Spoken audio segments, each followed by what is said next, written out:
Assalamualaikum warahmatullahi wabarakatuh. Alhamdulillahi ala ihsanih, wasyukru lahu ala taufiqihi wa amtinanih, wa ashhadu an la ilaha illallah wahdahu la syarika lahu ta'ziman li sya'nih, wa ashhadu anna Muhammadan abduhu wa rasuluhu safiyuhu wa khaliluhu ballagha risalata wa adda al-amanah wa nasaha li hadhihi al-ummah wa jahada fillahi haqqa jihadi hatta atahu al-yaqin. Amma ba'd. Para hadirin jemaah subuh di Masjid Al-Azhar Kampung Karawi yang dimuliakan Allah Subhanahu wa taala. Pada pagi hari ini kita memuji Allah Azza wa Jalla dikarenakan kita dimudahkan salat subuh secara berjamaah. Kemudian kita dimudahkan untuk duduk sejenak sampai waktu syuruk nanti membaca tulisan-tulisan ulama kita agar kita mendapatkan manfaat di dunia maupun di akhirat kita kelak. Kemudian salawat dan salam kepada Nabi dan Rasul kita Muhammad sallallahu alaihi wasallam. Allahumma salli ala Muhammad wa ala ali Muhammad. Pada pagi hari ini kita melanjutkan pembahasan kita dari kitab atau buku kecil Kutayyib Fadlu Ilmi Salaf ala Ilmi Khalaf, keutamaan ilmu orang-orang dahulu atas ilmu orang-orang sekarang. Kita pada pertemuan yang lalu sudah belajar tentang pendapat-pendapat ulama berkaitan dengan ilmu nasab, ya, ilmu ansab. Maka pada pagi hari ini kita masuk, kalau di buku ini cetakan Darul Qabas halaman 55, yaitu ilmu nujum wa manazilul qamar, hukum mempelajari ilmu nujum, ilmu an-nujum, yaitu ilmu perbintangan. Ilmu perbintangan ini para hadirin ada dua, nanti akan disebut oleh penulis juga. Yang pertama namanya ilmu ta'sir. Ilmu ta'sir ini haram. Itulah yang disebut dengan bahasa kitanya dengan ilmu astrologi, zodiak, ya. Sedangkan ilmu yang kedua ilmu tasyir, ada ilmu ta'sir, ada ilmu tasyir. Sedangkan tasyir ilmu astronomi. Tentu ini boleh, tidak masalah mempelajari ilmu astronomi, membantu kita untuk mengetahui arah mata angin, mengetahui kita untuk mengetahui petunjuk arah atau jalan. Ini namanya ilmu at-tasyir. Yang tidak boleh, jadi kalau kita baca belajar ilmu nujum tidak boleh. Jangan kita samaratakan itu. Jangan kita generalisir. Jangan kita katakan semua ilmu nujum nggak boleh. Ilmu nujum ada yang haram, ada yang boleh.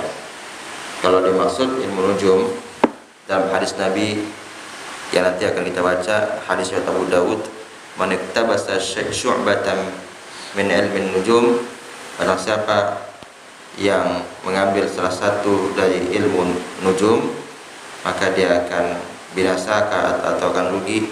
Ini maksudnya adalah ilmu ta'sir. Ilmu ta'sir. Ta'sir pakai hamzah, ta'sir pakai sa. Ini disebut dalam bahasa lain ilmu zodiak. Ini enggak boleh. Ya, ta'sir itu artinya pengaruh. Berkeyakinan bahwa bintang itu memberikan pengaruh sama hidup dia. Misalnya dari tanggal 22 Desember sampai 19 Januari nanti hidup kamu seperti ini, jodohnya gini. Ini kalau dalam bahasa Arab namanya najmatu jadi, atau bahasa kitanya bintang Capricorn. Ya, bintang Capricorn. Kan ada Leo, Libra, Sagittarius. Nah, kalau Capricorn bahasa Arabnya jadiyun. Nanti akan kita baca. Tentu ini tidak boleh, karena ini memberikan keyakinan bagi orang yang mempercayainya ada taksir. Taksir itu pengaruh, ada efek sama diri dia. Nah, makanya dinamakan dengan taksir.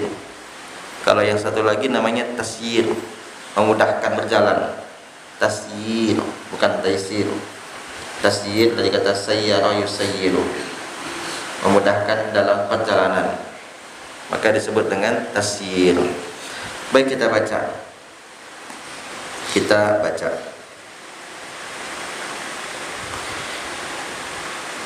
Ilmu nujumi wa manazilul qamar, kata Ibnu Rajab Al-Hambali rahimahullah, yang wafat pada tahun 795 Hijriah. Kata beliau rahimahullah, wa kharajahu Ibnu Zanjawaih. Kalau kita baca nama ulama, di ujung ada Waih, ada Sibawai, ada Ishaq Ibnu Rahawai, ada Imam Mardawai, ada Zanjawai. Pokoknya namanya Waih. Dari mana itu? Kira-kira sama dengan kalau baca nama orang Al-Mubarakfuri, berarti dari India. Siapa saja nama ulama ujungnya Al-Mubarakfuri, berarti dia dari India. Ada Syekh Safiyur Rahman Al-Mubarakfuri, penulis kitab Rahiqul Makhtum. Ada yang lebih dahulu daripada beliau, cuma banyak orang tidak kenal, Syekh Abdul Rahman Al-Mubarakfuri, yang mensyarah kitab Tuhfatul Ahwadi Syarhu Al-Imam At-Tirmidzi, Sunan Al-Imam At-Tirmidzi. Nah, kalau ini Waih, dari mana Waih?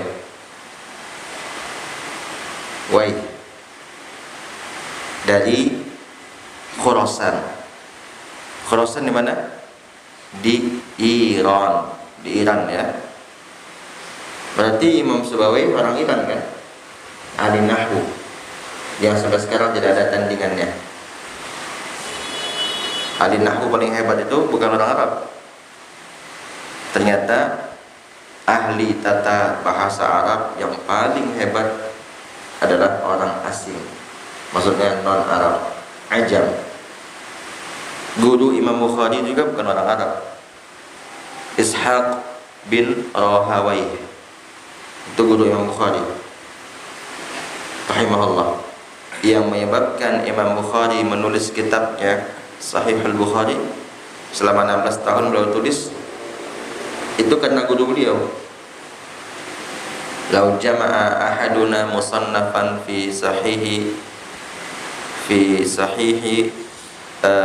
kata Imam siapa? Kata Imam Ishaq bin Rahawai, lau allafa ahaduna kitaban sahihan fi sunani Rasulillah sallallahu alaihi wasallam. Seandainya ada di antara kita, beliau mengatakan itu di depan murid-muridnya, di antara muridnya adalah Imam Bukhari, yaitu Ishaq bin Rahawai. Seandainya saja ada di antara kita katanya yang mau menyusun kitab yang sahih tentang sunnah-sunnah Rasulullah atau hadis-hadis Rasulullah Sallallahu Alaihi Wasallam. Akhirnya Imam Bukhari termotivasi beliau dan pun menulis kitab Sahih Al-Bukhari. Jadi motivasi seorang guru itu penting, itu faedahnya. Motivasi seorang guru itu sangat penting. Sebagaimana Imam Az-Zahabi, kenapa jadi ahli hadis? Karena di awal beliau belajar, tulisan beliau itu kurang terbaca. Kalau kayak di sini kan kata orang kayak tulisan dokter. Tulisan beliau itu karena cepat beliau nulis Imam Az-Zahabi, maka kata gurunya, hadza khattul muhadditsin. Ini adalah tulisannya ahli hadis katanya. Dipuji guru, termotivasi beliau, akhirnya beliau jadi ahli hadis, Imam Az-Zahabi rahimahullah. Maka seorang guru jangan malah menusuk muridnya dengan bahasa-bahasa yang tidak bagus. Hendaknya dia memberikan motivasi. Jadi para hadirin, kalau kita baca Wai berarti dia orang Iran ya. Wai. Nah, ini orang Iran. Nama aslinya Humaid bin Makhlad bin Qutaibah Al-Azdi An-Nasai. Nasai itu di Khurasan. Makanya Imam An-Nasai itu orang Khurasan. Wa kharajahu Ibnu Zanjawai min tariqin akhar an Abi Hurairah radhiyallahu anhu marfu'an, dari Abu Hurairah radhiyallahu anhu, yang ini marfu' sampai kepada Rasulullah sallallahu alaihi wasallam, ta'allamu min ansabikum ma tasiluna bihi arhamakum thumma intahu. Pelajarilah nasab-nasab kalian yang dengannya kalian bisa mengenal mahram kalian, maksudnya rahim kalian, kerabat-kerabat kalian. Jadi Nabi nyuruh kita mempelajari ilmu nasab supaya kita kenal dengan rahim kita. Rahim itu maksudnya kerabat-kerabat dekat kita. Summan tahu, kemudian berhentilah. Maksudnya jangan terlalu mendalami mempelajari itu. Wa ta'allamu minal arabiyyati ma ta'rifuna bihi kitaballahi thumma intahu. Pelajarilah bahasa Arab agar engkau paham kitab Allah. Thumma intahu, kemudian berhentilah. Maksudnya mempelajari bahasa Arab pun juga tidak boleh berlebihan. Sibuk belajar bahasa Arab, lupa belajar akidah. Itu maksudnya. Dipelajari kaidah ini. Bahasa Arab itu kan sangat luas ilmunya. Kalau kita fokus hanya belajar bahasa Arab, kapan kita belajar akidah dan fikih kan gitu. Tapi kalau kita sibuk dengan akidah dan fikih itu bagus. Karena yang paling kita butuhkan sehari-hari akidah dan fikih serta akhlak.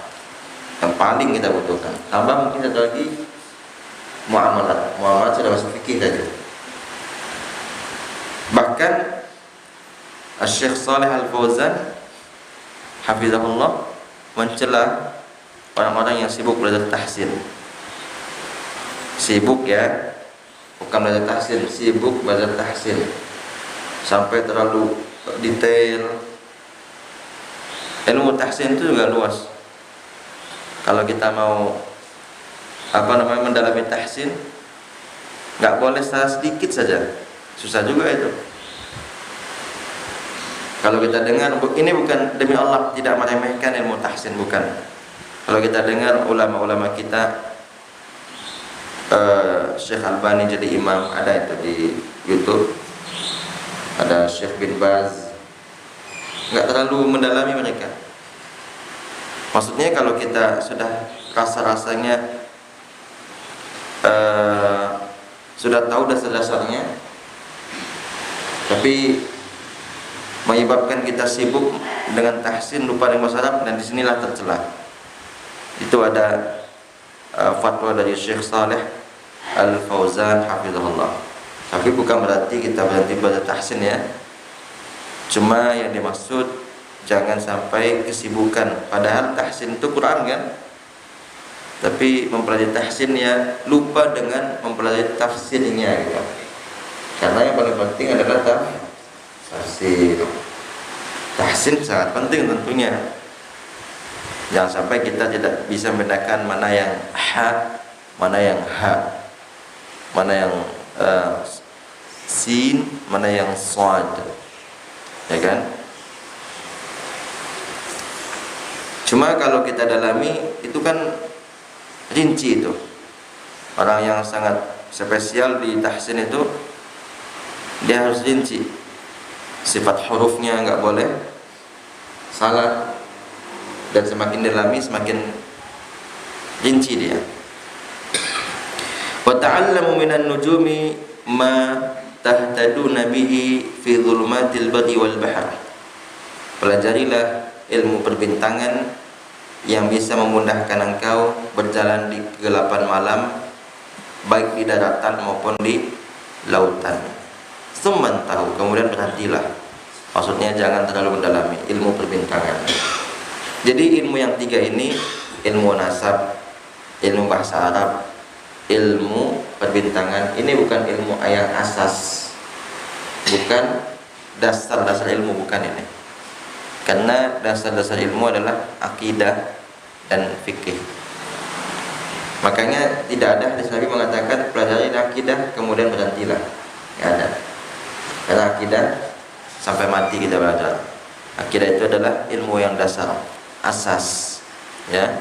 Sedangkan ini bukan ilmu asas. Ini bagus, tapi bukan ilmu asas. Dan Az-Zamakhsyari yang kita sebut semalam, itu beliau mendalami bahasa Arab. Az-Zamakhsyari sangat mendalami bahasa Arab. Makanya tafsirnya indah bahasanya, cuma menyimpang gitu. Karena terlalu mendalami bahasa Arab, masuk dia kepada akal.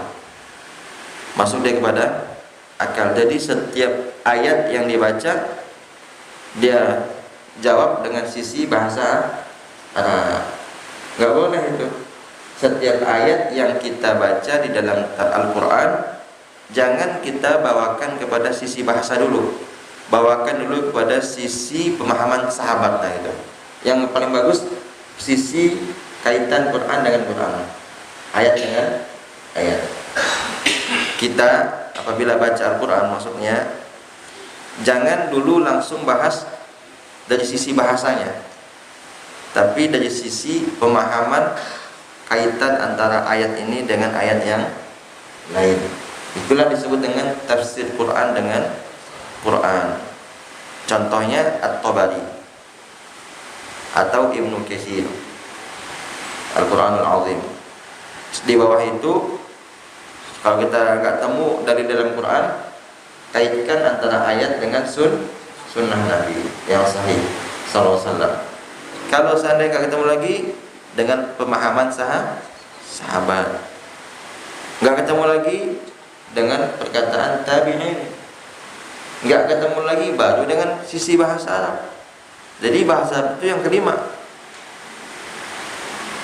Cari dulu pemahaman ayat itu di dalam ayat yang lain.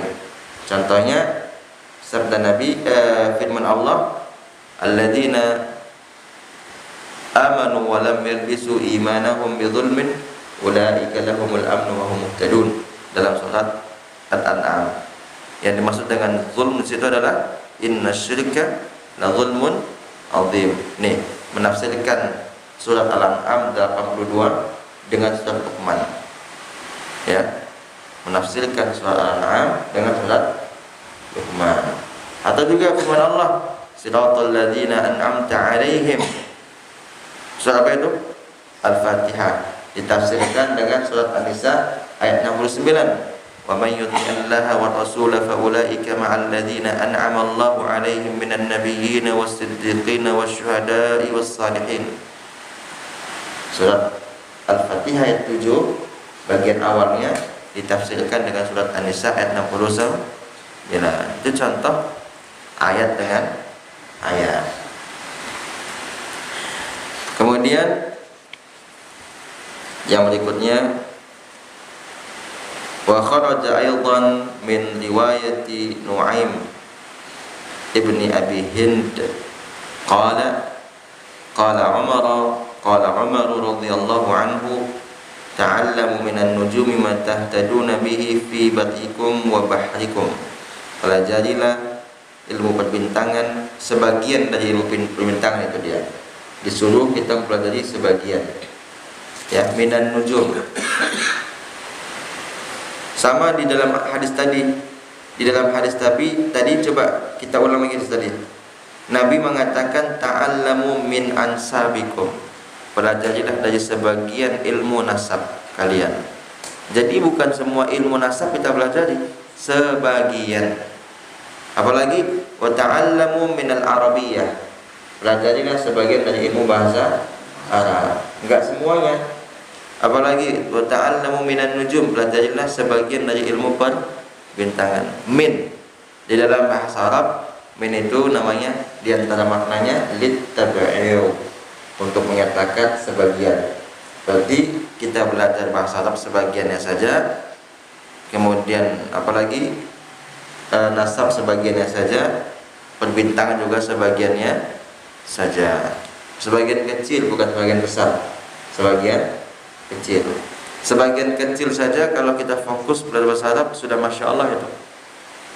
Sebagian kecil. Karena bahasa Arab itu seperti garam dalam makanan. Itu yang akan kita lihat di kata ulama. Garam kalau berlebihan boleh ya?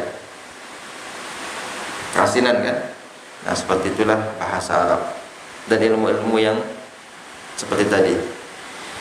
Kata Umar radhiyallahu anhu, ta'allamu minan nujumi ma tahtaduna bihi fi bat'ikum wa bahrikum. Pelajarilah sebagian dari ilmu perbintangan yang bisa memudahkan kalian berjalan di daratan kalian, baik maupun di lautan.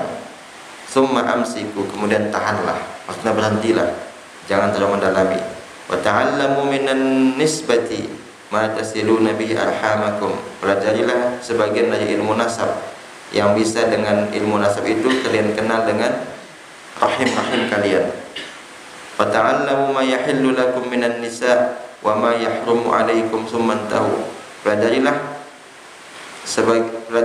apa yang kalian harus mengerti dari wanita-wanita yang halal bagi kalian dan yang haram bagi kalian nikahi.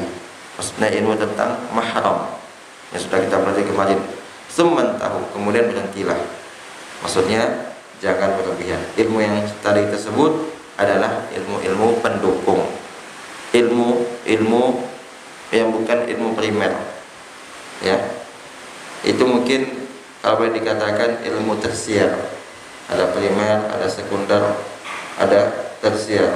Ini ilmu kalau bisa dikatakan bukan ilmu dasar. Ilmu dasar adalah akidah dan adab. Warawa Mis'ar an Muhammad bin Ubaidillah qala Umar bin Khattab radhiyallahu anhu ta'allamu minan nujumi ma ta'rifuna bihil qiblata wat tariqa. Pelajarilah sebagian dari ilmu perbintangan agar engkau mengetahui arah kiblat dan jalan. Jadi kenapa kita belajar ilmu perbintangan, astronomi misalnya, sebagian dari kecilnya supaya kita tahu arah kiblat kita. Karena Allah menyuruh kita salat itu menghadap arah kiblat, bukan menghadap Ka'bah, beda itu. Allah menyuruh kita salat menghadap arah kiblat, bukan menghadap persis Ka'bah.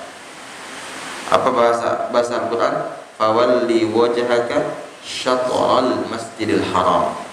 Hadapkanlah wajahmu ke arah, bukan ke masjid haram. Beda gak? Ini misalnya Ka'bah, kita disuruh ke arahnya, bukan persis ke sini. Makanya kalau salah-salah sedikit nggak masalah itu. Ya mungkin kita persis bisa, karena kita bukan di dalam Masjid Haram. Makanya sebagian orang yang nggak paham ini, berapa tahun sekali dia dia putar arah kiblat, nggak boleh itu. Kalau sudah di sejak zaman dulu ya, tidak ada dari para ulama dahulu ya mengganti arah kiblat selagi dia tidak lebih dari 90 derajat nggak masalah. Tapi kalau sudah lebih 90 derajat baru masalah. Karena Nabi mengatakan bainal masyriq wal maghrib qiblah, antara timur dan barat adalah kiblat. Jadi kita disuruh ke arah, bukan ainul Ka'bah, bukan persis ke arah Ka'bah atau Masjidil Haram. Maka harus mengerti kita bahasa Al-Quran. Fawalli, palingkanlah, wajhaka, wajah engkau, syatra, syatra itu artinya ke arah Al-Masjidil Haram, ke arah Masjidil Haram. Masjid ini mungkin gak persis menghadap, bisa jadi. Tapi kalau sudah ngarah lenceng dikit, ini masjid, ini misalnya Ka'bah. Kita misalnya ini Ka'bah, ya kan? Kita di sini. Kalau persis kan gini, kita melenceng ke sini dikit, atau ke sini, nggak masalah. Selama dia masih 90 derajat. Tapi kalau sudah seperti ini, tentu nggak boleh, ya kan? Ini kalau masih seperti ini, itu sudah bagian arah itu. Karena untuk persis susah, wajib menghadap ke Ka'bah persis ya, bagi yang berada di depan Ka'bah, wajib. Kalau bapak-bapak, ibu-ibu pergi umrah atau haji, ya kan, sholat di dalam Masjidil Haram, bukan di halaman ya, bukan di halaman, di dalam, wajib persis menghadap Ka'bah. Tapi kalau di luar halaman pun melenceng sedikit nggak masalah, karena nggak bisa kita persis up itu di halaman masjid. Bagaimana kita di Indonesia, jaraknya kita dengan Arab berapa itu? Mungkin 10.000 km atau lebih ya. Kemudian wa kana an-Nakhai adalah Ibrahim an-Nakhai. La yara ba'san an yata'allama ar-rajulu min an-nujumi ma yahtadi bih. Mengatakan tidak apa-apa seseorang mempelajari ilmu perbintangan untuk memudahkan dia berjalan. Wa rakhasa fi ta'limi manazilil qamari al-Imam Ahmad. Imam Ahmad bin Hanbal memberikan keringanan seseorang mempelajari ilmu perjalanan bulan, sama astronomi tadi ya. Wa Ishaq, maksudnya Ishaq bin Rahawai ya. Wa naqalahu anhuma Harb, dinukil juga oleh seorang ulama pertama Harb. Zada Ishaq menambahkan wa yata'allamu min asma'in nujum ma yahtadi bih, mempelajari nama-nama bintang supaya dia bisa berjalan. Wa kariha Qatadah ta'alluma manazilal qamar. Imam Qatadah membenci belajar ilmu perjalanan bulan tadi. Ini pendapat Imam Qatadah. Secara umum kalau kita belajar ilmu perbintangan, maksudnya ilmu tasyir, itu nggak masalah. Yang haram itu mempelajari ilmu taksir ya, bukan taksyir. Kalau taksyir itu visa artinya taksyirah, bahasa Arabnya visa itu adalah taksyirah. Hati-hati, bukan juga taksyirah, tapi taksyirah. Kalau ini taksir, panjang artinya taksir. Walam yurakhis Ibnu Uyainah. Ibnu Uyainah adalah Sufyan Ibnu Uyainah, memandang tidak boleh belajar ilmu itu. Yang dimaksud tidak boleh kemungkinan besar adalah ilmu taksir. Tadi kita katakan ilmu nujum ada dua, ada yang boleh, ada yang haram ya. Wa qala Tawus bin Kaisan ya, mengatakan dari Yaman ya. Tawus bin Kaisan ini dari Yaman, mengatakan rubbana nadhirin fin nujum wa muta'allimi hurufi abajad laisa lahu indallahi min khadaq. kebanyakan orang yang mempelajari ilmu perbintangan dan mempelajari huruf-huruf abjad. Abjad ini huruf yang bisa digunakan untuk kesyirikan. Dia tidak ada bagian di sisi Allah. Maksudnya dia tidak akan mendapat pahala. Yang dimaksud oleh Tawus bin Kaysan ini ilmu taksir. Orang yang belajar ilmu perbintangan dia nggak dapat pahala dari Allah. Maksudnya ilmu taksir, bukan tasyir. Kita ulang lagi, tidak semua ilmu nujum itu haram. Kalau ilmu nujum maksudnya adalah zodiak. Zodiak itu kan bintang. Bintang kamu apa katanya? Itu baru haram. Bahkan bisa mengantarkan orang, bukan mengantarkan, bahkan itu syirik itu. Syirik. Betapa banyak kesyirikan beredar di majalah-majalah. Ya kan? Wa kharajahu Muhammad ibnu Zanjawaih yang tadi ya, min riwayat Tawus an Ibnu Abbas. Ini istilah-istilah orang hadis ini, ulama hadis. Wa hadza mahmumun ala ta'sir. Nah ini dia. Perkataan tadi kemungkinan besar adalah maksudnya ilmu ta'sir. La ilmu taysir, bukan ilmu taysir atau tasyir. Ya, bukan ilmu tasyir. Ini di sini kesalahan tulis ini. Yang benar tasyir. Yaitu ilmu perbintangan untuk memudahkan kita jalan di malam hari. Fa inna, sesungguhnya dikarenakan ilmu ta'sir batilun muharram. Karena ilmu ta'sir adalah ilmu yang batil dan diharamkan. Kenapa dinamakan tadi ta'sir? Ta'sir itu artinya memberikan pengaruh, memberikan efek ke dalam diri. Misalnya bulan ini, hari ini kita jodohnya nasibnya bagus. Kalau besok nasibnya jelek, bulan depan. Ini namanya ta'sir, berikan pengaruh, efek ya. Ingat, ta'sir. Ta'sir itu artinya kesan, pengaruh atau efek.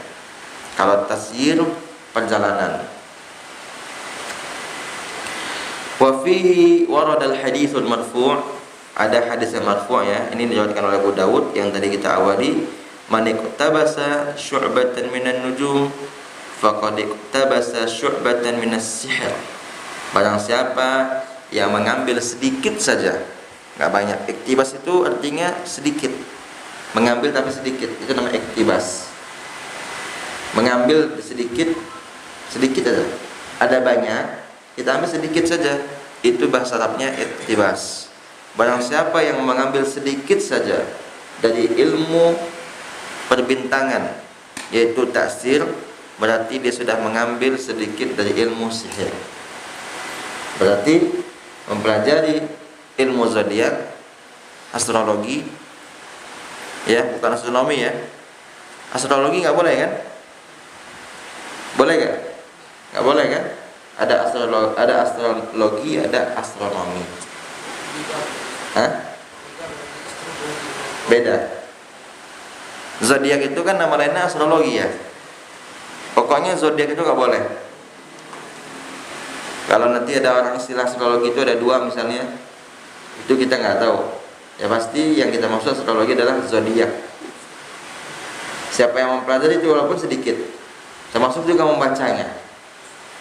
Membacanya tentu bukan baca habis itu ditutup, tapi dia yakini iya juga ya. Atau dia baca semuanya. Dia baca semuanya. Ini sudah dia masuk ke bagian mempelajari ilmu sihir. Sedangkan belajar ilmu sihir adalah haram. Sebagaimana Al-Baqarah 102. Wattaba'u ma tatlus syayatinu 'ala mulki Sulaiman, dan seterusnya. Kharajahu Abu Dawud, diriwayatkan oleh Abu Dawud min hadis Ibnu Abbas marfu'an, dari hadis Ibnu Abbas marfu'. Kalau kita baca istilah marfu' berarti itu sampai kepada Nabi sallallahu alaihi wasallam. Kalau mauquf hanya sampai kepada sahabat. Istilah-istilah ilmu hadis itu kita juga harus mengerti.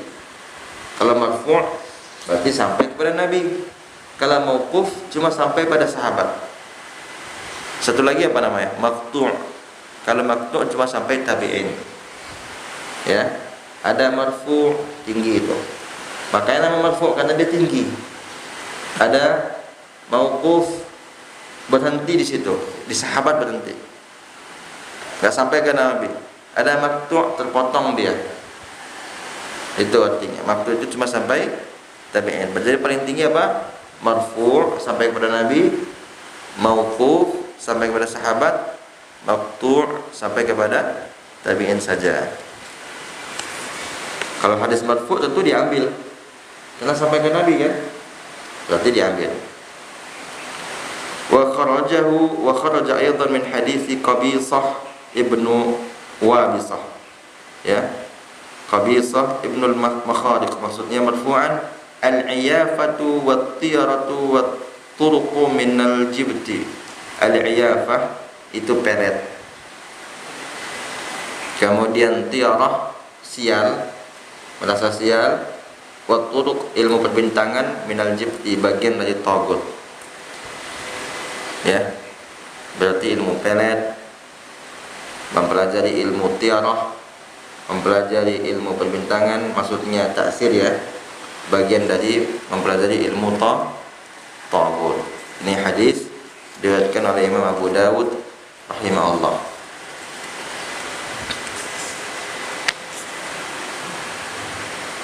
Al-iyafatu zajarut tayr wa turuq al-khattu fil ardi. Tadi sudah kita artikan ya.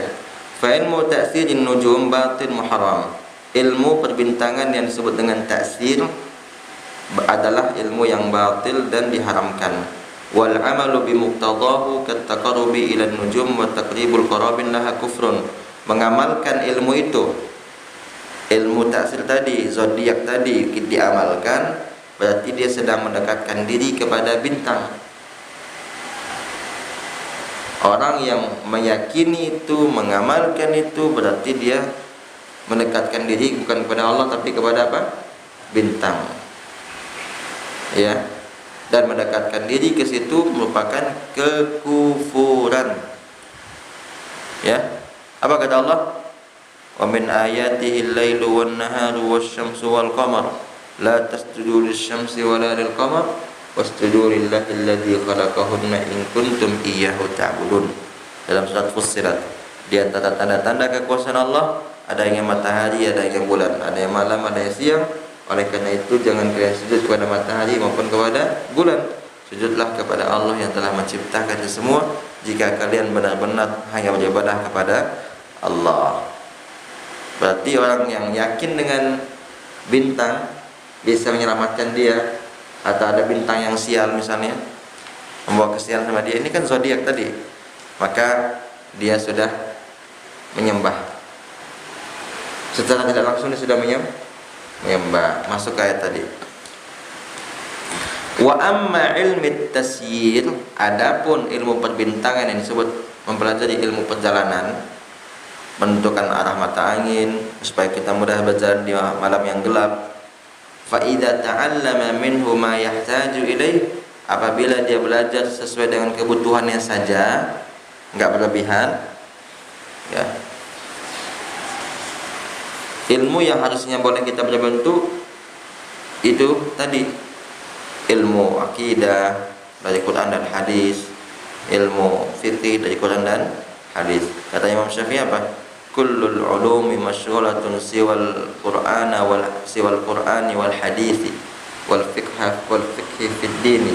Semua ilmu itu menyibukkan, kata Imam Syafi'i, kecuali ilmu yang diambil dari Quran maupun hadis. Ilmu akidah, ilmu fikih. Wa ma'rifatil qiblati wat turuq, untuk mengetahui arah kiblat dan mudah berjalan di malam hari. Kana jaizan indal jumhur, hal ini boleh menurut jumhur ulama. Wa mazada alaihi fala hajata ilaih, kalau lebih daripada itu, daripada kebutuhan, maka itu tidak dibutuhkan.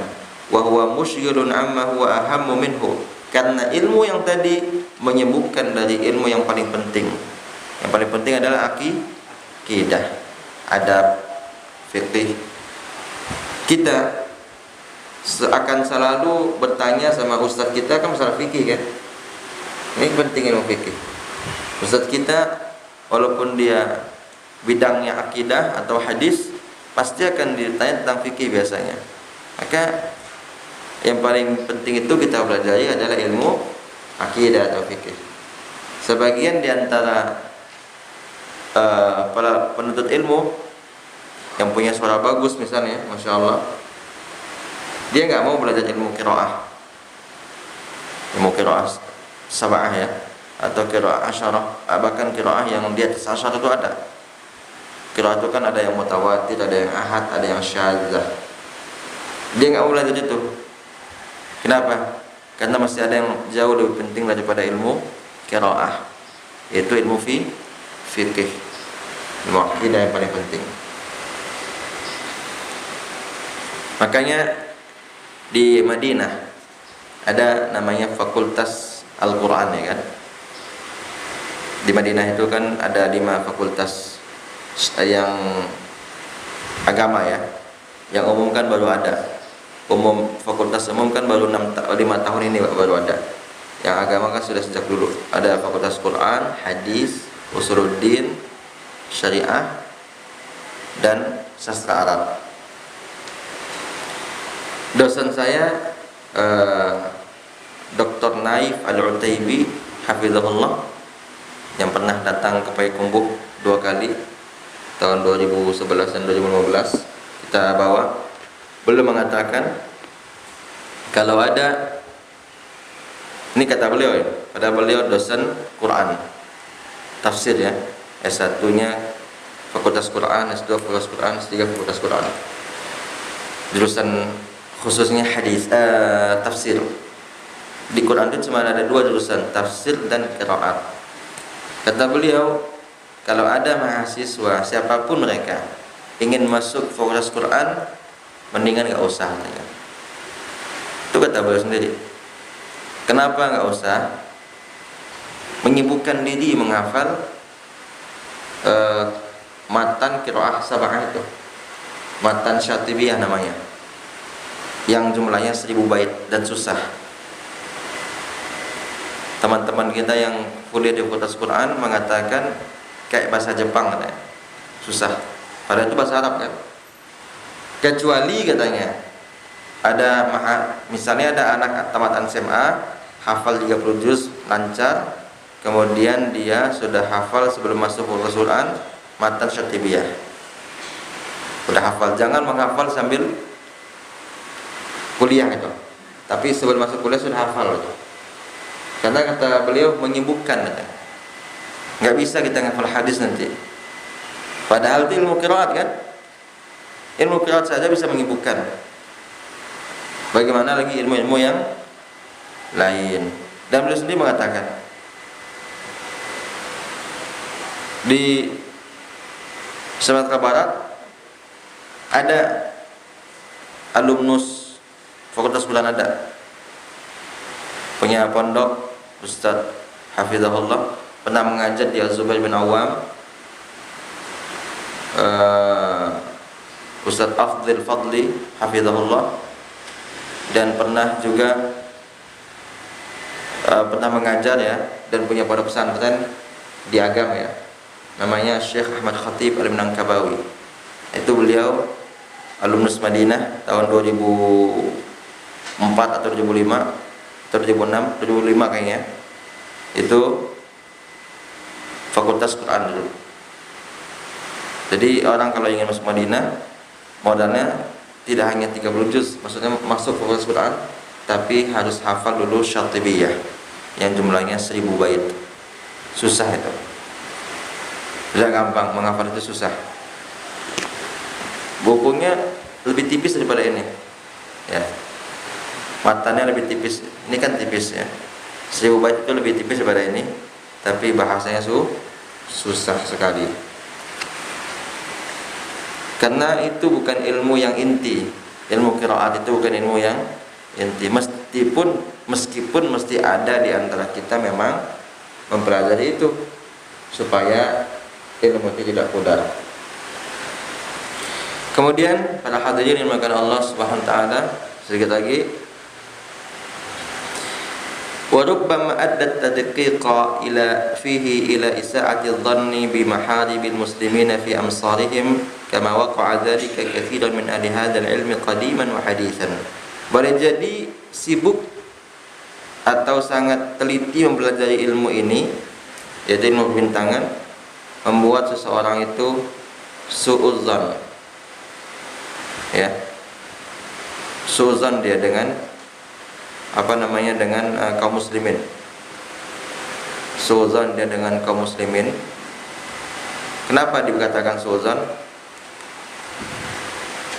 Ya, diantaranya terlalu sibuk mempelajari itu mengatakan nanti sholatnya nggak sah, terlalu cepat waktunya, ya sebagaimana yang terjadi ya. Sebenarnya masalah sholat subuh cepat itu, kalau ulama Saudi banyak menolak itu. Ia mengatakan sholat subuh itu waktunya, memang ada dua pendapat ya. Yang sekarang ini ada dua pendapat. Yang masyhur dari ulama Mekah, tidak usah disebut namanya, mengatakan sholat subuh itu di kebanyakan wilayah itu terlalu cepat, dan kebanyakan ulama menolak itu, tidak usah diubah-ubah gitu. Apa yang sudah ditetapkan oleh pemerintah tidak usah diubah. Boleh jadi yang dimaksud oleh Ibnu Rajab adalah ini, karena beliau nanti di ujung mengatakan fi sholati, nanti kita baca sebagaimana terjadi pada kebanyakan ahli ilmu zaman dulu maupun zaman sekarang.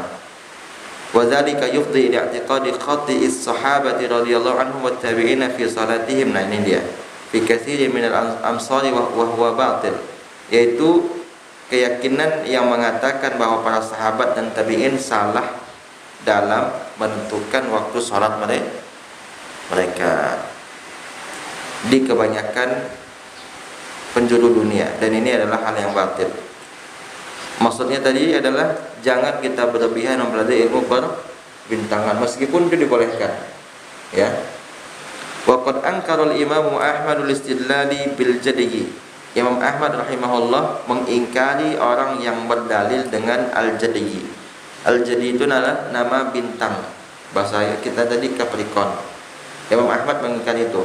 Wa qala innama warada ma bainal masyriq wal maghrib qiblah, di antara timur dan barat adalah kiblat. Ini hadis riwayat Tirmidzi ya. Hadisnya hasan sahih. Kemudian sabar Bapak Ibu ya. Paling lambat 10 menit lagi. Yakni lam yajid i'tibarul jaddi wa nahwihi minan nujum. Tidak ada hadis yang menyebutkan bahwa boleh berpatokan dengan bintang Capricorn. Kata yang mensyarah hadis, bintang Capricorn itu dari tanggal 22 Desember sampai 19 Januari. Yang dimaksud dengan al-jadiyyu itu artinya bintang Capricorn itu dari tanggal 22 Desember sampai 19 Januari, hampir sebulan ya. Waqad ankara Ibnu Mas'udin ala Ka'bin qawlihi innal falak yadur. Ibnu Mas'ud mengingkari Ka'ab, ini maksudnya adalah Ka'ab al-Ahbar, bukan Ka'ab bin Malik ya. Ka'ab al-Ahbar yang mengatakan bahwasanya bintang itu berputar. Wa ankara dzalika Malik wa ghairuhu, wa ankara al-Imam Ahmad alal munajjimina qaulahum inna az-zawal yakhtalif fil buldan. Imam Ahmad juga mengingkari, begitu pula Imam Malik mengingkari ahli nujum yang mengatakan bahwa az-zawal yakhtalif fil buldan, waktu zawal berbeda-beda dalam setiap negeri. Wa qad yakunu inkaruhum aw inkaru ba'dihim lidzalik lianna Rasulullah sallallahu alaihi wasallam lam yatakallam fi hada. Mereka mengingkari ini atau sebagian mereka ingkari dikarenakan Nabi tidak pernah bicara tentang ini. Wa in kana ahluhu, meskipun mereka ahlinya, yaqta'una bihi, mereka memutuskan hal itu. Wa li annal istighal bihi rubbama adda ila fasadin 'arid, menyibukkan diri dengan ilmu perbintangan mengantarkan seseorang pada kerusakan yang besar. Menyibukkan diri dengan ilmu perbintangan mengantarkan seseorang pada kerusakan yang besar. Kita berhenti nanti membahas masalah, nanti perlu kita berhenti ya. Wa qad i'tarada ba'du man ya'rifu hadha ala haditsin nuzul. Nah ini dia. Itu penting. Sebagian orang menentang, sebagian orang paham dengan ilmu perbintangan menentang hadis nuzul. Sebagian orang yang sibuk dengan mempelajari perbintangan menentang hadis nuzul. Apa hadis nuzul bunyinya? Inna rabbana tabaraka wa ta'ala yanzilu ila sama'id dunya fi sulusil lailil akhir. Ya. Sesungguhnya Rabb kita turun setiap hari, malam di malam sepertiga malam ke langit dunia ketika sudah sisa sepertiga akhirnya Allah turun. Ada yang menentang,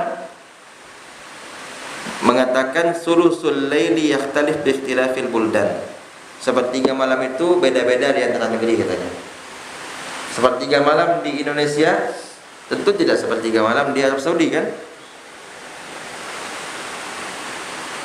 Berarti Allah itu nggak turun. Nanti ujungnya kan ke situ. Ujungnya dia akan mengatakan Allah tidak turun. Sebagaimana salah seorang dai yang mengatakan demikian berapa tahun yang lalu. Tidak mungkin Allah turun. Karena waktu malam di Indonesia, di Lampung ketika itu beliau bicara di Lampung ya. Waktu malam di Lampung berbeda dengan waktu malam di Australia ya. Padahal kita harus meyakini bahwa Allah itu turun. Jangan kita pakai akal kita, tempat itu berbeda-beda.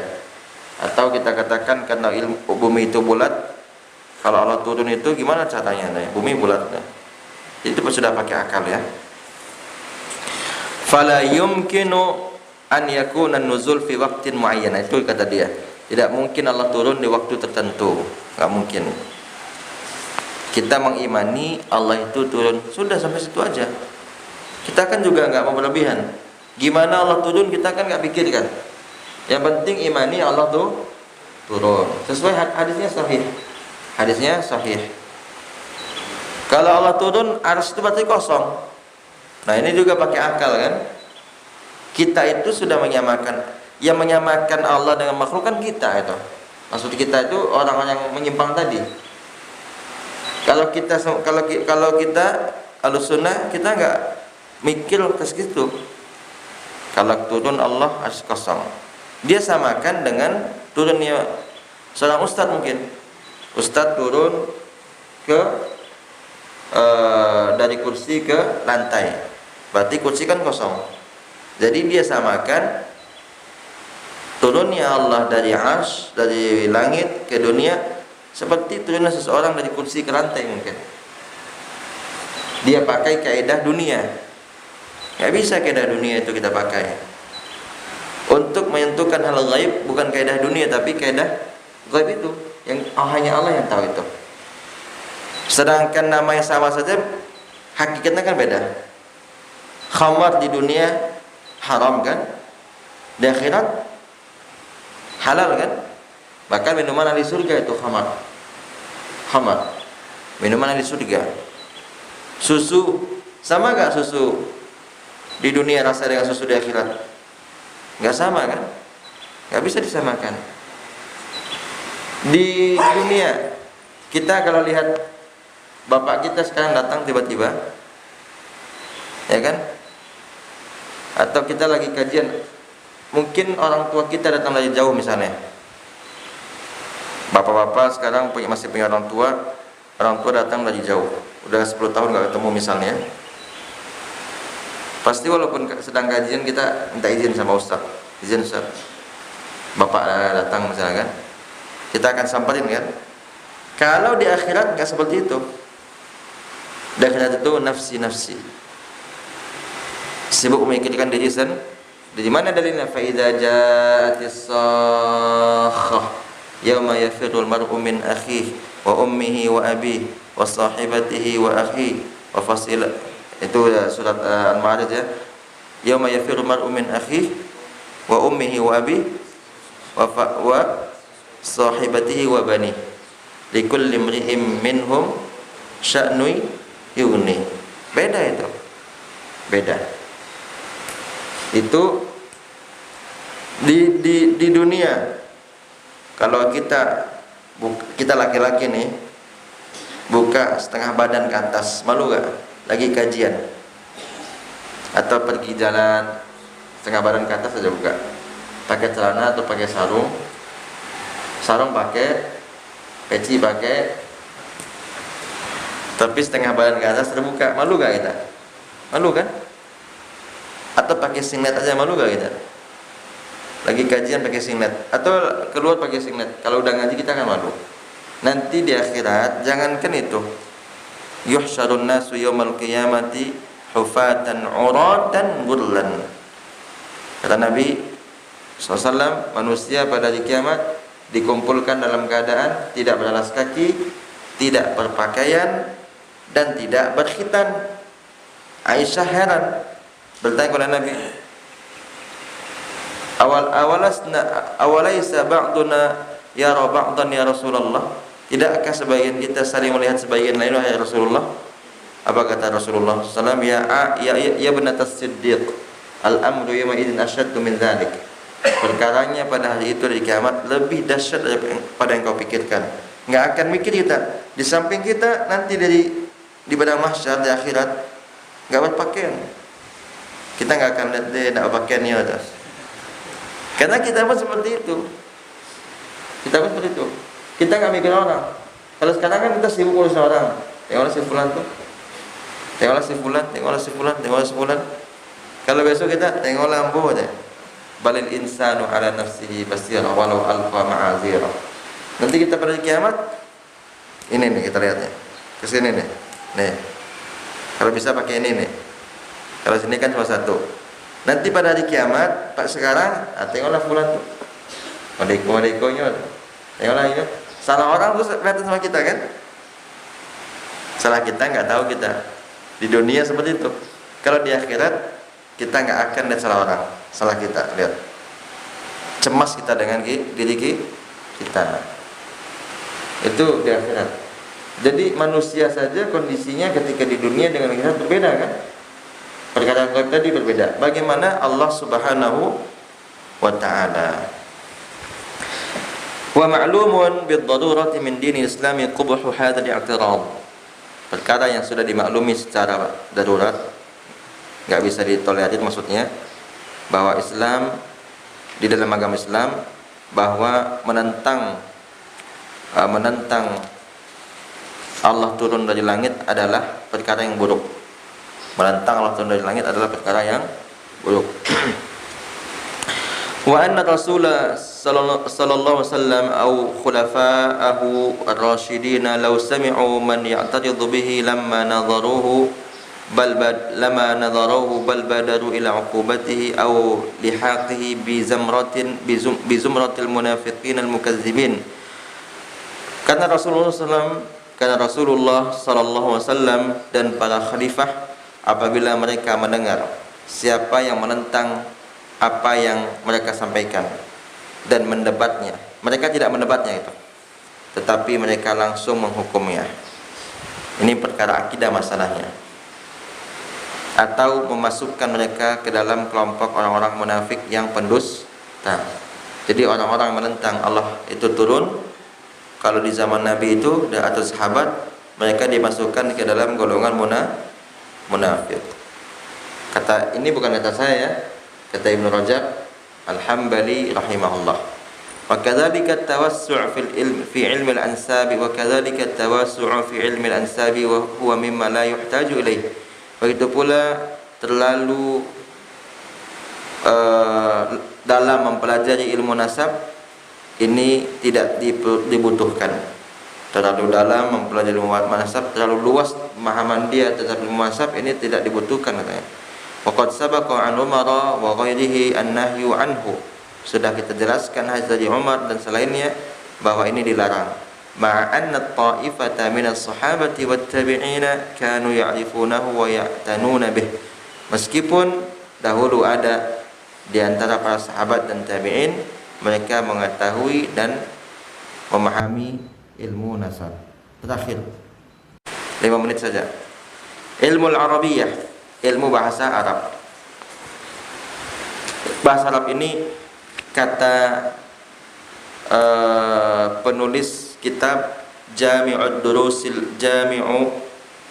Durusil Lughatil Arabiyyah. Ada kitab Jami'ud Durus, terkenal itu kitabnya, setebal ini. Itu ilmu bahasa Arab itu kata beliau ada 13 cabang ilmu bahasa Arab, ada 13.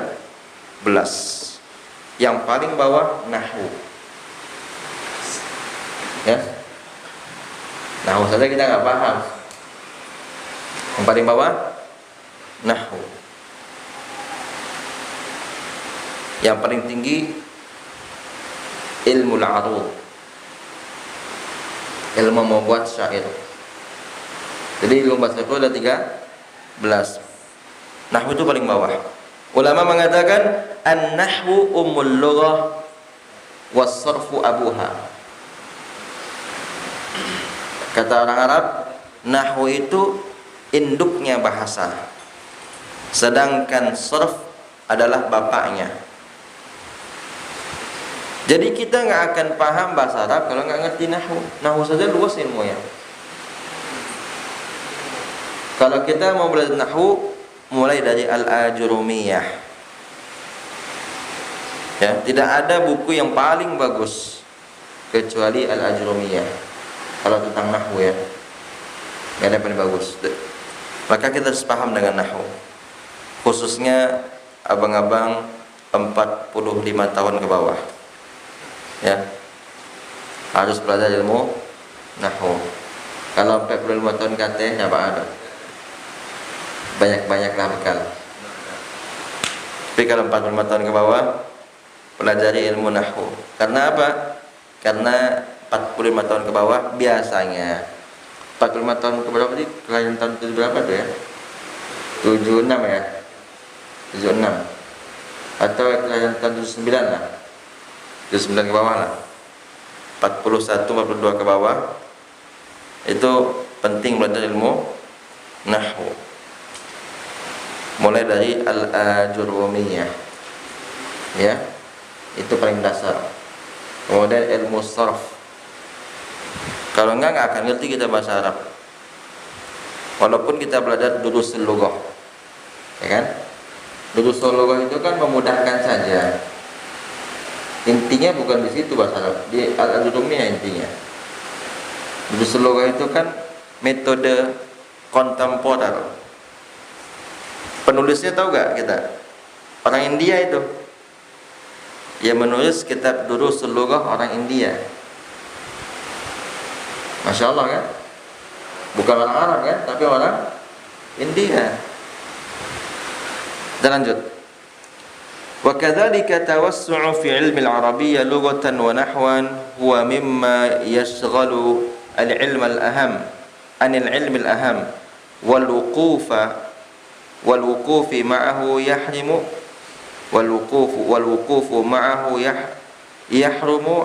yahrimu ilman nafi'an.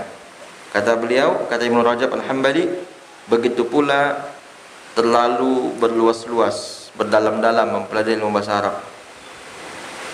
Ini kan versi beliau ya. Ibnu Rajab maksudnya gini. Menurut Ibnu Rajab itu orang berdalam-dalam menurut kita itu belum berdalam-dalam menurut Ibnu Rajab itu. Kalau kita seharian sibuk dengan ilmu nahwu, kalau kita ya, itu wajar, kita ini bukan orang Arab. Dan kita ini bahasa Arab kita nggak sehebat Ibnu Rajab. Yang Ibnu Rajab maksud itu orang yang sudah bisa bahasa Arab dengan bagus, khususnya dasar-dasarnya, kemudian dia masih menyibukkan diri. Sedangkan kita atau anak pesantren yang belum paham bahasa Arab tentu harus sibukkan diri dengan bahasa Arab supaya paham akidah yang benar. Ini harus kita luruskan pemahaman ini.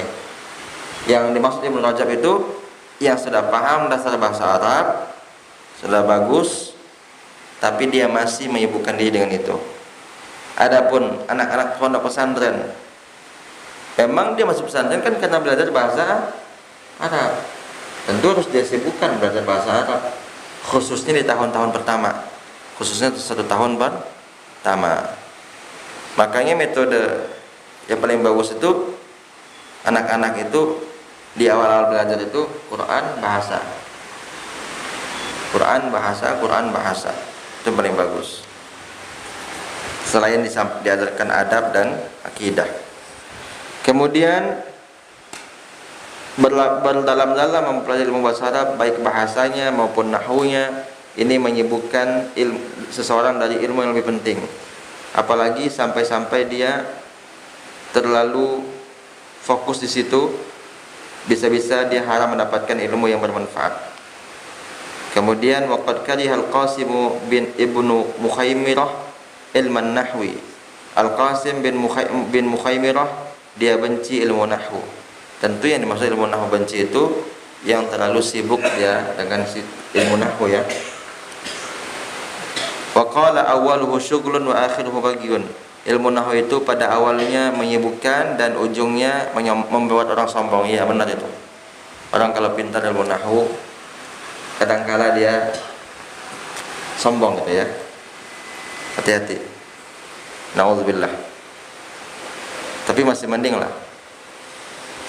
Ini nggak pintar nahwu sombong. Sama dengan orang kaya, kalau sombong kan masih mending. Ini ada orang nggak kaya, makanya yang paling dalam hadis ada itu, yang paling Allah benci itu orang miskin yang sombong. Ya, sok-sok kaya gitu. Kalau orang kaya, sok kaya tentu wajar kan. Orang miskin sok kaya nggak boleh. Orang bodoh sok berilmu nggak boleh. Tapi orang pintar sok berilmu dari sisi dunia mungkin boleh-boleh saja, walaupun itu salah juga kan, nggak boleh. Wa kadzalika kariha Imam Ahmad at-tawassu'a fi ma'rifatil lughah wa arabiyyah wa ankara ala Abi Ubaid tawassu'ahu fi dzalik wa qala huwa yashghalu amma huwa ahammu minhu. Begitu pula Imam Ahmad juga membenci orang-orang yang terlalu berdalam-dalam mempelajari ilmu bahasa Arab, dan beliau mengingkari Abi Ubaid, ya Abi Ubaid seorang ulama ya, karena terlalu dalam mempelajari bahasa Arab. Beliau mengatakan bahasa Arab itu menyibukkan seseorang dari ilmu yang lebih penting daripadanya. Walihada yuqalu, oleh karena itu ada yang mengatakan al-arabiyyatu fil kalam kal milhi fit ta'am. Bahasa Arab itu dalam pembicaraan, dalam konteks berbicara seperti garam pada makanan. Ya, maksudnya ilmu nahwu. Ilmu nahwu itu dalam berbicara itu penting kan. Orang kalau bicara bahasa Arab nggak pakai nahwu, acak-acakan nanti. Misalnya dia mengatakan an Abu Hurairah, itu acak-acakan itu. An Abu Hurairah. Harusnya apa? An Abi Hurairah. Atau dia katakan misalnya Abu Abdullah. Harusnya apa? Abu Abdullah.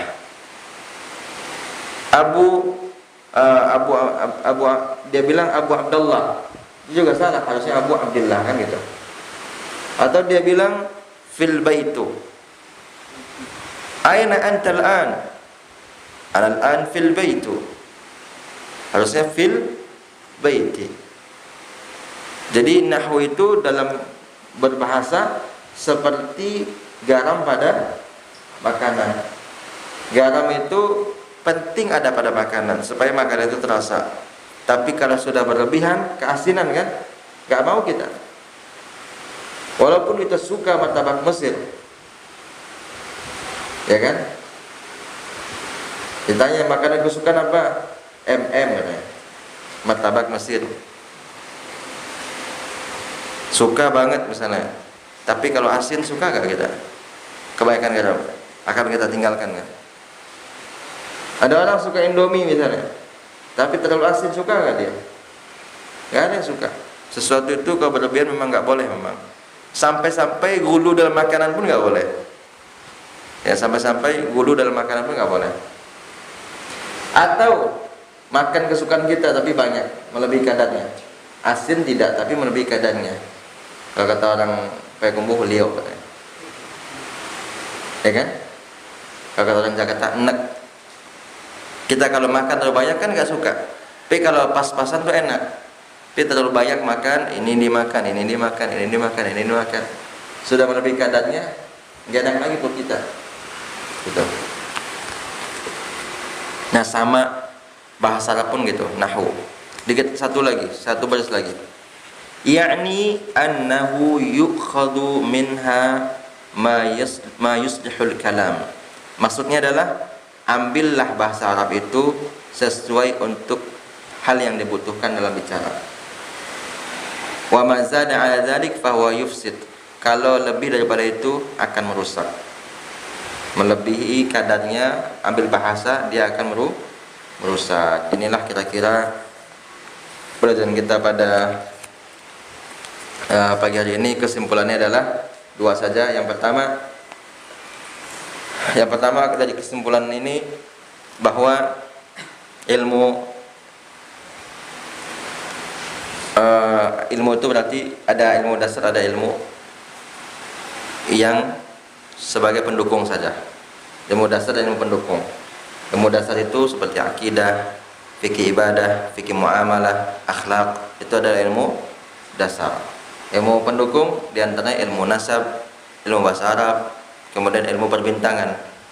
Ilmu perbintangan itu ada dua juga, ada yang haram, ada yang boleh. Yang haram disebut dengan taksir, pakai sin, pakai sa ya, taksir. Sedangkan yang boleh, yang halal adalah ilmu tasyir, tentang membantu kita berjalan di malam hari, baik di lautan maupun di daratan. Kemudian yang kedua, bahasa Arab itu pelajari sekedarnya. Jangan sampai kita sibuk belajar ilmu alat, lupa dengan. Jadi ilmu yang tadi juga bisa disebut dengan ilmu alat. Jangan ada orang sibuk belajar ilmu alat, ya. Ada. Lalai di akidah. Tanya akidah lemah dia. Banyak orang seperti di zaman sekarang, banyak. Kalau coba tanya sama dia fikih, usul fikih. Usul fikih, dia sebutkan usul fikih seperti air mengalir misalnya. Saking dia mendalaminya. Tapi ketika ilmu akidah dia nggak ngerti. Awam dia. Banyak orang seperti ini. Ya. Di antara mahasiswa Madinah ada seperti itu. Artinya tidak semua mahasiswa Madinah itu juga paham akidah. Ada dia sibuk sekali belajar ilmu usul fikih, akhirnya dia lalai dari mempelajari ilmu akidah dan ilmu manhaj. Lalai dia, sehingga dia terlalu longgar sama orang. Ini juga nggak boleh. Pelajari ilmu pendukung itu sekedarnya saja, jangan terlalu didalami. Ya. Ini saja, mudah-mudahan bermanfaat. Kalau ada yang kurang mohon dimaafkan. Terima kasih atas perhatiannya, karena sudah menyorot mata kita sinar matahari, bukan cahaya ya, sinar matahari. Maka kita cukupkan sampai di sini. Mudah-mudahan bermanfaat. Terima kasih, dan semoga Allah berikan di hari kita ini keberkahan-keberkahan. Isi liburan-liburan, ya, anak-anak bapak-bapak sedang libur kan, isi liburan mereka dengan membantu mereka dalam murajaah. Jangan dikasih HP ya Pak. Saya tegaskan lagi, karena kami sebagai guru di sekolah, jadi mengharapkan kepada bapak dan ibu semua, jangan pernah kasih Android sama anak-anaknya, walaupun dia sudah SMP. Nah, mainlah kok. Patangkan 3 bulan tidak main sekolah, satu semester mainlah gini. Apa aja HP gini. Yang penting jangan lupa murojaah. Gak boleh itu. Kok HP, yang penting jangan lupa murojaah. Jangan. Biarlah dia nggak murojaah, tapi jangan main HP. Gak apa-apa. Daripada kasih HP suruh murojaah.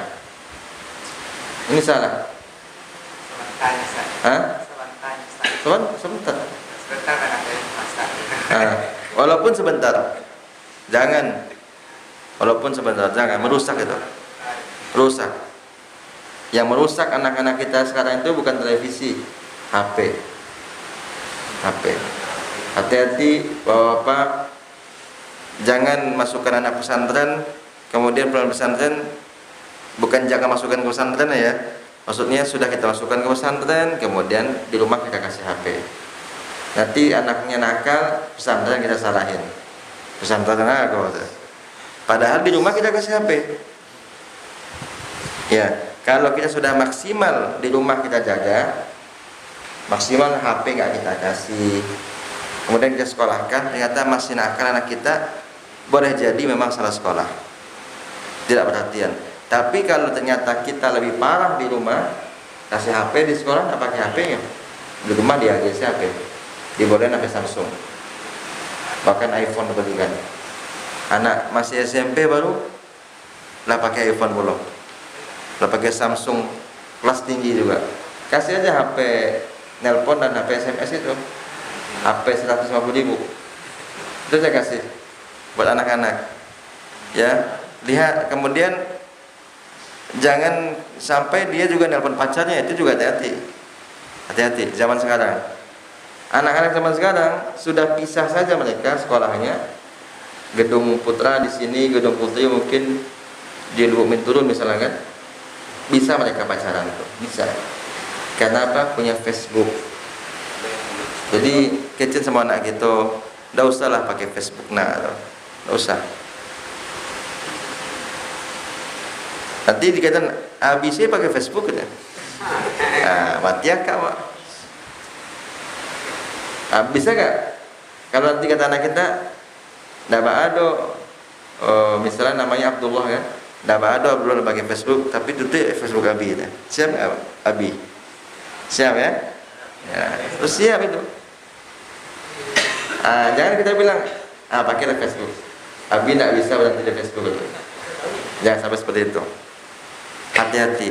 Cobaan paling besar zaman sekarang adalah HP itu. Hati-hati itu.